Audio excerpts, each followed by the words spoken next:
philosophers, sociólogos, youtubers, mediciners, tudo bem? Compartilhe o vídeo, deixa o joinha, deixe também seu comentário. De modo especial no vídeo de hoje, participação do mestre Aristeu, que nos ensina com a sua calma e silêncio. Também mestre Edinaldo, com ensinamento do poder transformador do amor. E gostaria de parabenizar vocês. Se você chegou até aqui, já é um grande motivo de parabenização. E o segundo motivo, vocês venceram uma corrida nesses 2 domingos, não é mesmo? Ayrton! Ayrton! Ayrton!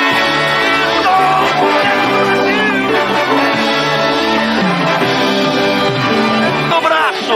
Fez a ultrapassagem em cima de Damon Hill! Ele pega uma bandeira maior!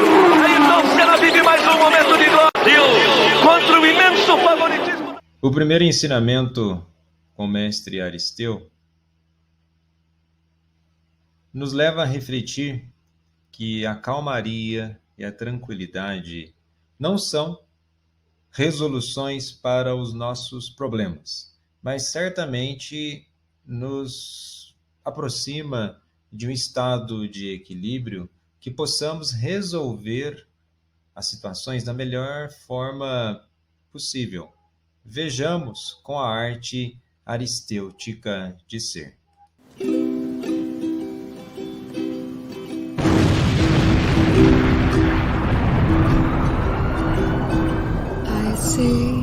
Trees of green, red roses too. I see them bloom for me and you, and I think to myself, what a wonderful world.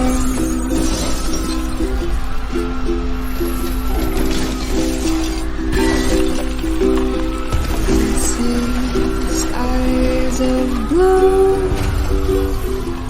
and clouds of white and the bright blessed day.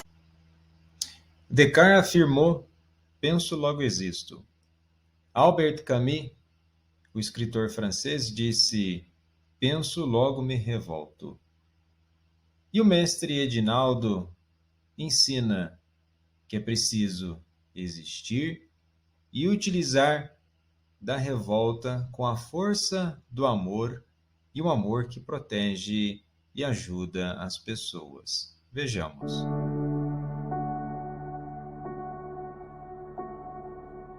Já era tarde da noite.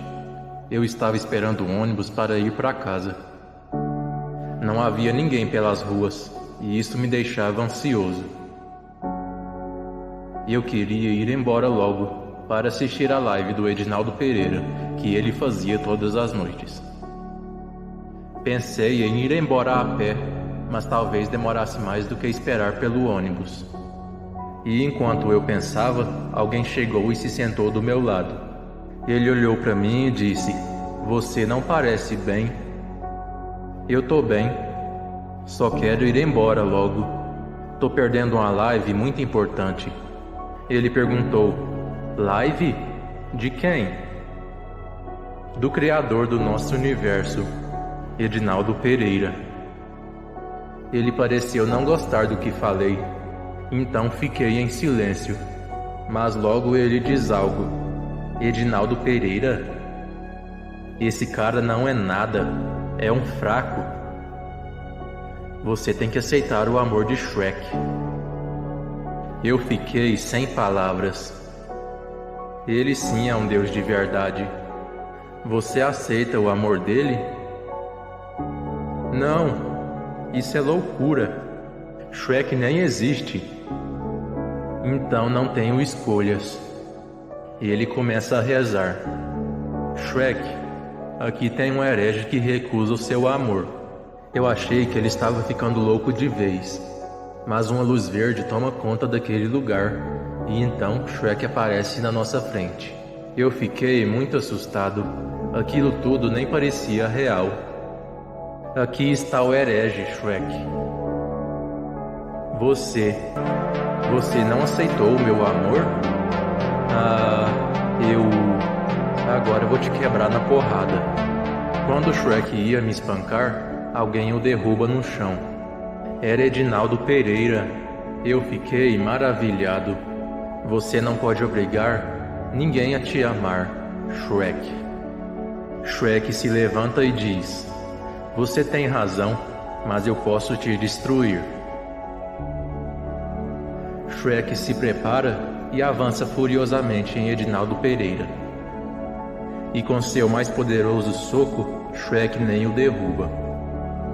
Nada mal, Shrek, mas você usou 100% do seu poder, e agora vou usar 0% do meu. Com apenas um golpe, Edinaldo derrota Shrek e o bane do universo. Bonito.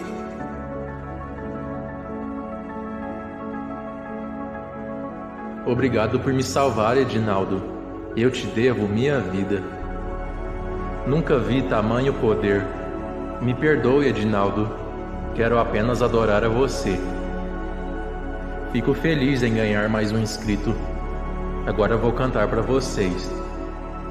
Edinaldo materializa um teclado e ao som de What is the Brother, ele faz um lindo show para nós.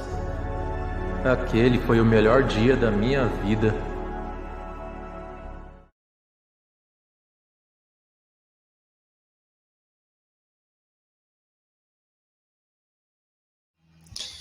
Então vamos lá. Dos 6 pensadores que nós vimos acerca da sociologia, se assim podemos colocar, num período contemporâneo, iniciando ali com Thomas Marshall, que dava para ter utilizado o mesmo com a temática do Enem, né, a questão da valorização dos povos tradicionais no Brasil, pensando no âmbito de democracia, né? Esse é o pressuposto do Thomas Marshall, né? Pensando na questão dos direitos humanos, e os direitos humanos, eles, no entendimento do Thomas Marshall, ele não surge para vitimizar ou trazer desequilíbrio nas relações, muito pelo contrário. Ele traz exatamente para trazer um princípio de harmonia. Mas uma sociedade desigual, ou que produz desigualdades, né, pensar em perspectivas de harmonia é sempre complexo, né? Já é complexo por si próprio, mas traz as dimensões de complexidade. Então, relacionado à temática da redação do Enem em si, né, os desafios para essa valorização de comunidades e povos tradicionais do Brasil, o que nós podemos elencar na própria reflexão do Thomas Marshall, a perspectiva de cidadania, né, direito civil, político e social. Esse é o tripé, o alicerce da cidadania. Tem que ter o direito civil, o direito político e o direito social. Esse é o horizonte do Estado Democrático de Direito. E o Estado Democrático de Direito, ele já é pautado numa dimensão mais recente exatamente nesses aspectos. O que é o direito civil? O direito civil é uma vida para além do próprio governo. As funções da sociedade, elas não podem existir estritamente dentro das estruturas do governo. Existe uma sociedade, o qual existem civis, e esses têm que ter respeitados, né, a questão da cidadania política, né, a participação política, e a cidadania social, que garante os direitos e deveres. Lembrando sempre que, na perspectiva de direitos e deveres, sempre temos que também pensar no viés de responsabilidade, né? Onde muitas vezes hoje as pessoas só querem apenas direitos, esquecem dos deveres e mal vão lembrar da responsabilidade. Nesse sentido da questão de direito, nós vamos para a questão do justnaturalismo e direito positivo. Então, se vocês tiverem que apontar a diferença e ao mesmo tempo a ligação entre um e o outro, o justnaturalismo é o direito natural. o indivíduo, né, a pessoa, ela já nasce com esse direito, é natural a ela. Lembra do exemplo em sala de aula que eu pergunto, quem disse que a vida é importante? Vocês responderam. Eu disse. Uma pessoa diz, a pessoa sente que a vida ela é importante, logo ela deve ser preservada. E como que se preserva essa vida? Criando leis, criando normas, mas de forma mais específica as leis. E as leis, nós entramos aí no direito positivo. Então, toda vez que nós estamos falando de leis, é direito positivo. Direito natural é o justnaturalismo, né? Então, o justnaturalismo, a justiça, ela já ocorre de forma natural. Então, a diferença é que o ser humano nasce, é como se fosse algo a priori, é natural ao ser humano, e depois a outra é a partir da existência do ser humano que vai sendo elaborada. Então, tem uma diferença, mas uma só existe por causa da outra. Se eu falo sobre a vida, é preciso um ser vivo para eu legislar sobre aquela vida. Na inexistência de um ser vivo, não tem como mais elaborar essa lei. E o que ele traz ainda como dimensão é esse alicerce, né? O direito civil, o direito político e social, eles estando desregulados ou anulados, desrespeitados, surge a desigualdade social. Isso em qualquer país. Muito para além de questões de ideologia política, né? Você desregulou esse alicerce da cidadania, então surge a desigualdade social. Saindo do Thomas Marshall, vamos para um pensador brasileiro, né? O Gessé Souza, que traz muito uma reflexão acerca das estruturas do desenvolvimento das estruturas no Brasil, a perspectiva histórica. Alguns vão apontar que ele faz uma leitura de luta de classes, mas muito pelo contrário, ele simplesmente vai analisar a diferença das classes, não só no sentido de uma luta de classes de um cunho marxista. Porque se pegarmos ao longo da história, não somente do Brasil, nós vamos ter uma diferença entre as classes. Aí vem a pergunta, isso é natural? Essa diferença? Ou essa diferença é uma produção ideológica? E sendo assim, o que ele vai dizer? Se é uma produção ideológica, vai voltando para o campo nacional. O mito nacional é um conto de fadas para explicar às pessoas de onde nós viemos, quem nós somos e para onde vamos. Mas como assim o mito nacional? Porque quando nós estamos falando de nação, você já vai entender paralelamente que quando você fala de nação, você fala de um povo. Quando você fala de um povo, você fala de identidade. E ao dizer de identidade, idem pessoas diferentes que têm um ponto em comum de vivência. E será que isso de fato ocorre? Vejamos as várias regiões no país, né? A quantidade de pessoas, as variedades culturais, as influências do mundo globalizado.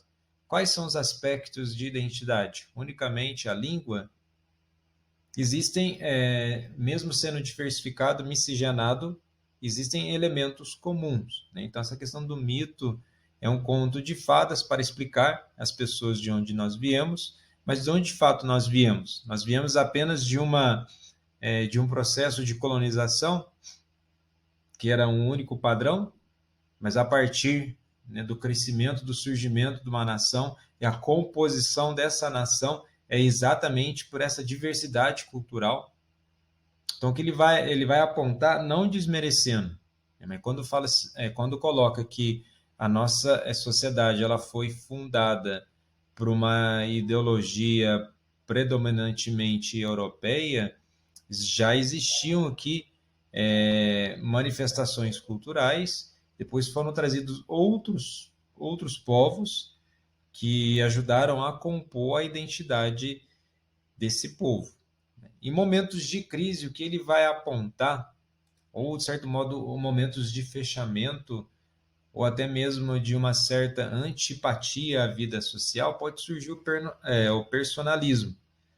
O que seria o personalismo? Né? Que é uma atitude do indivíduo que tem a si próprio, né, como ponto de referência de tudo que ocorre à sua volta. Isso é uma característica muito comum do mundo da pós-verdade. Esse mundo da pós-verdade ele vem paralelamente ou instantaneamente junto com o mundo, a modernidade líquida, onde as instituições já não têm mais um discurso seguro sobre as coisas, ou a própria pessoa já não tem um discurso seguro, né, no que acreditar, e sendo assim, o que nós temos é esse personalismo. Eu preciso criar para mim mesmo narrativas, independente dos fatos, eu crio narrativas e fico com essas narrativas, né, acerca da realidade. Isso seria o personalismo.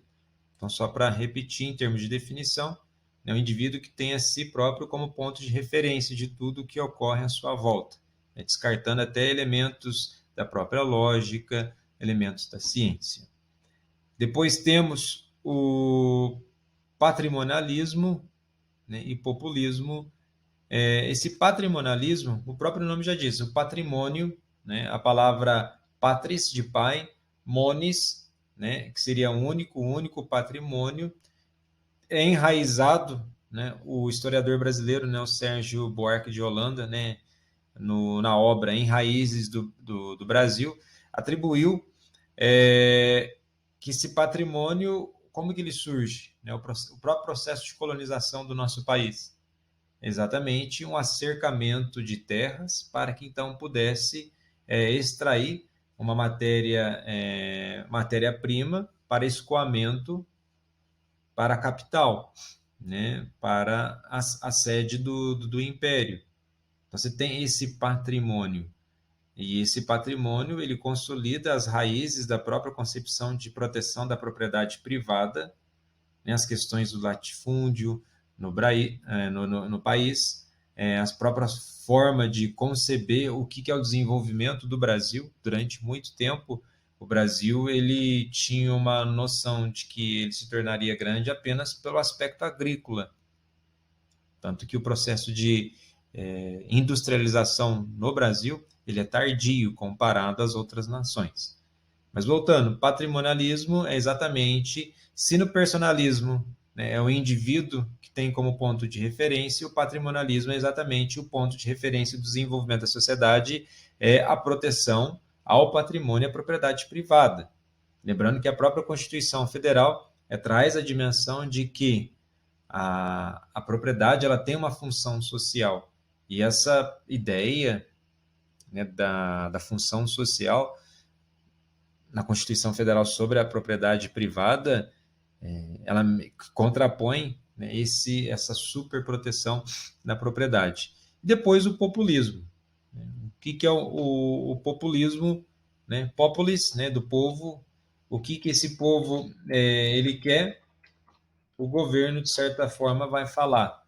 Uma certa demagogia. Então, o populismo é um conjunto de práticas políticas que se justificam no apelo ao povo. Esse apelo pode ser chamado aí de demagogia. O que seria demagogia? Falar aquilo que o povo quer escutar, né? E esse populismo geralmente contrapondo este grupo a uma elite.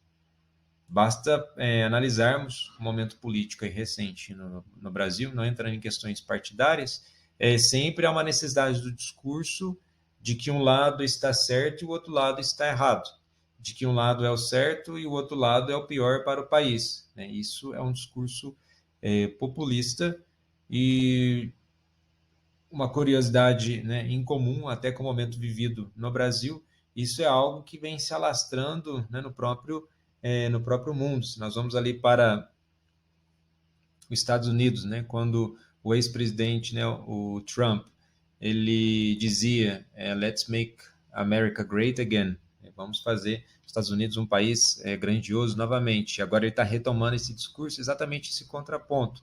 Na própria Inglaterra agora surge um discurso nacionalista, né, e isso é uma onda que vem pelo mundo. O populismo, ele vem, de certo modo, ele tem aí paralelo uma corrente política, que é o realismo, né? O indivíduo assume sobre si toda a possibilidade de transformação, né? E muitas vezes deixando as instituições de lado, pois muitas vezes as instituições elas não correspondem mais a essa mudança, né?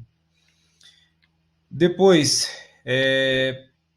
temos aí o sociólogo, né, o pensador francês, o Alain Touraine, a dessocialização das pessoas. O que seria essa dessocialização? As pessoas não se identificam, elas estão em sociedade, mas elas vivem de forma totalmente opostas. Ao invés de elas se identificar na vida social, né, o espaço já não é mais o espaço que agrega a produção de uma vida social, seja essa produção intelectual, cultural, né, uma aversão ao próprio desenvolvimento da sociedade. As pessoas ficam aguerridas, elas ficam desconfiadas uma das outras. Nós podemos aí remeter no próprio primeiro conceito ali do Thomas Marshall, que uma vez que a sociedade ela está desigual, não são apenas as estruturas do governo, as estruturas sociais que tornam tudo isso desigual. A própria desigualdade vai tornar as pessoas na forma de enxergar e conceber as outras como desiguais. E quando eu vejo o outro apenas como desigual a mim, eu também vejo ele como alguém totalmente averso à minha forma de ser, ou a minha própria existência já contrapõe com a existência dele. A existência de um supostamente vai querer ter uma força de anular o outro, né? Discurso de ódio, discurso de destruição, perseguição ideológica, perseguição política, né? Isso é um dos grandes desafios da democracia. E aí ele vai dizer que toda a sociedade se molda pelos mecanismos culturais e lutas sociais, que ele vai chamar de sociologia da ação. Então, ao dizer dessa sociologia da ação, né, nós somos definidos, nós, enquanto sociedade, o desenvolvimento ideológico da sociedade é pelos mecanismos culturais. O que é cultural? Aquilo que a ideologia cultiva. O que é ideologia? A ideologia é a interação do ser humano com o meio que ele vive. A partir dessa interação, ele vai criando as coisas. A criação tem a ver com o aspecto cultural que vai sustentar essa sociologia da ação, que vai sustentar a cultura, certo? Na sequência,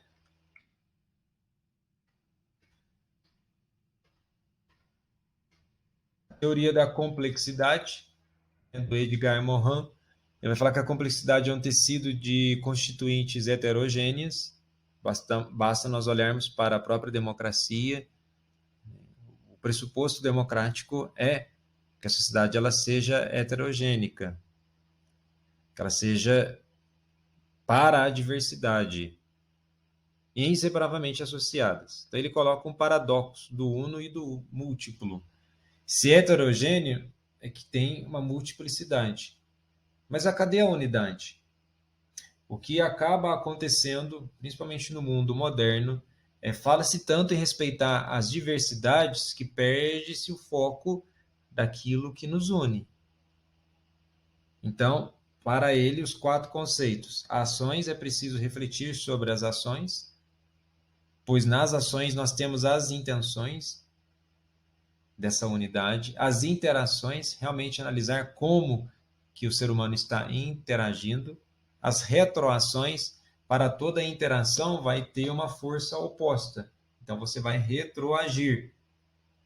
Você pode ali retroceder no aspecto, olha, eu agi dessa forma, não foi positiva, né, o saldo dessa ação, então eu vou retrair, e tudo isso vai levar às determinações, porque comportamentos sucessivos e repetitivos, eles vão levando a uma determinação de como é a vida em sociedade. Mas esse é o ponto, né? Pensar, né, nesse mundo tão dinâmico e diverso, respeitar sim as diversidades, mas qual é o nosso ponto em comum?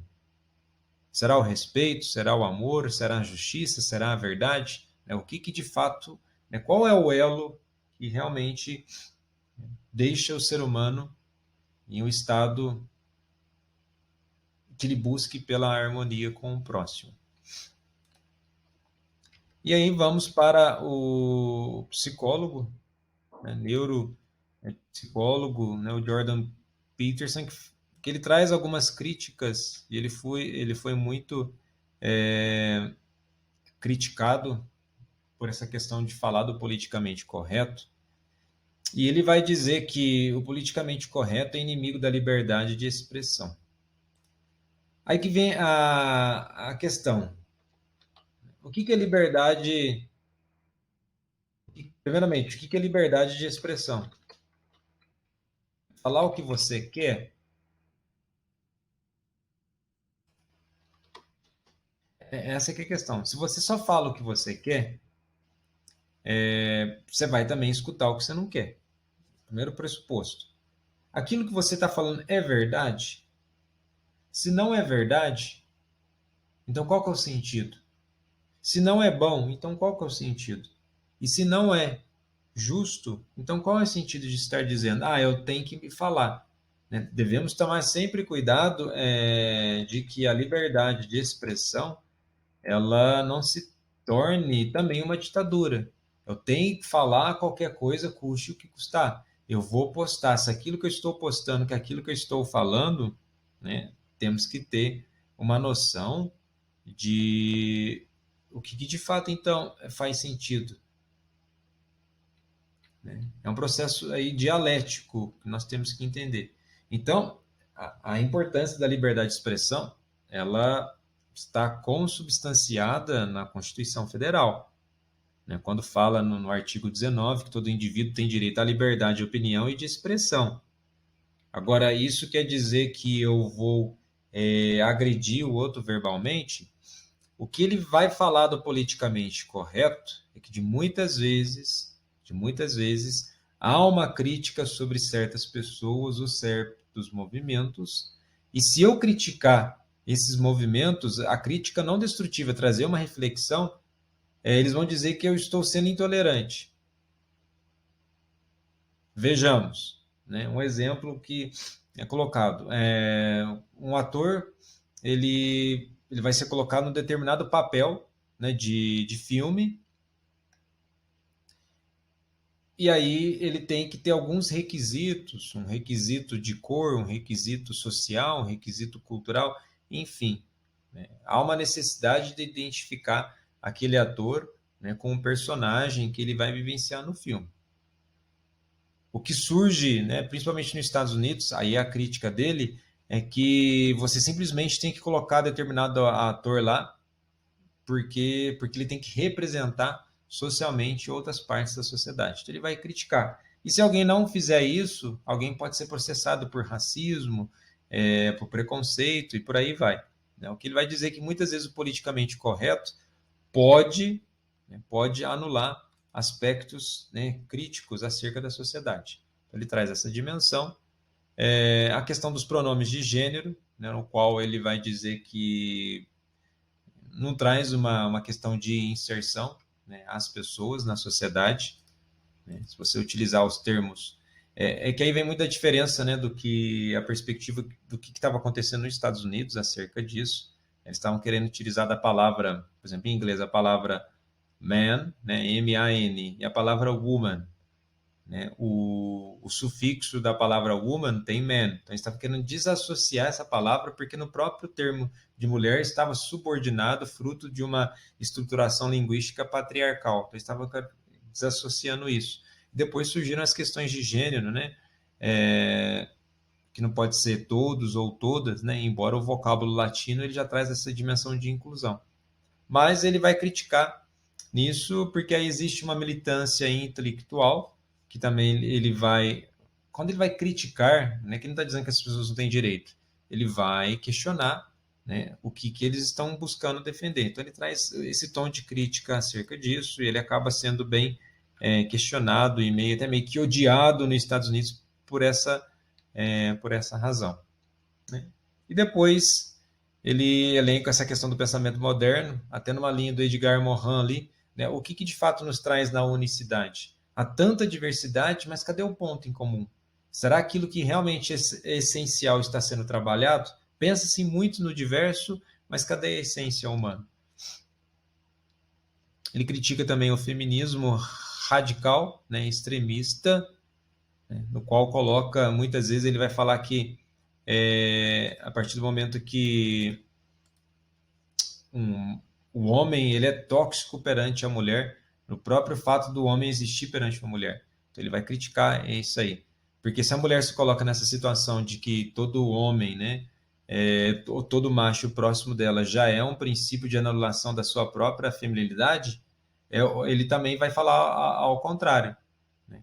Se assim a mulher também anula o próprio aspecto da possibilidade do encontro, de harmonização, né, da relação né, do homem com a mulher. Né? Mas o que temos que aí focar é a questão do politicamente correto e a liberdade de expressão. E depois, aí, por final, a questão do Michel Maffesoli, que vai falar sobre a parte das tribos urbanas. Nós temos que aí ter essa atenção. Então, qual o conceito proposto por Maffesoli para definir essa diversidade ou uma certa separação em grupos, né? São as tribos sociais, que é a identificação, né? Tribos sociais não, tribos urbanas. As pessoas vivem nessa ideologia, de certo modo são subculturas ou subsociedades, não sub no sentido de ser inferior, né? Existe a sociedade, de modo geral, onde todos estão inseridos, mas essas tribos urbanas, de acordo com a sua manifestação cultural, sua manifestação ideológica, elas se tornam subculturas e subsociedades. O que ele também vai dizer é que o reconhecimento do passado não é conservador ou reacionário, mas sublinha que a vida não existe ex nihilo, a partir do nada, né? A história ela tem um caminhar ideológico onde grupos diferentes vão pensar de forma diferente, a partir dessa diferença vão criar ideologias opostas, que muitas vezes elas vão entrar em choque. Entrando em choque, aí novamente um processo dialético, elas entrando em choque pode surgir uma antítese, né? Nós temos a tese, né, de Hegel.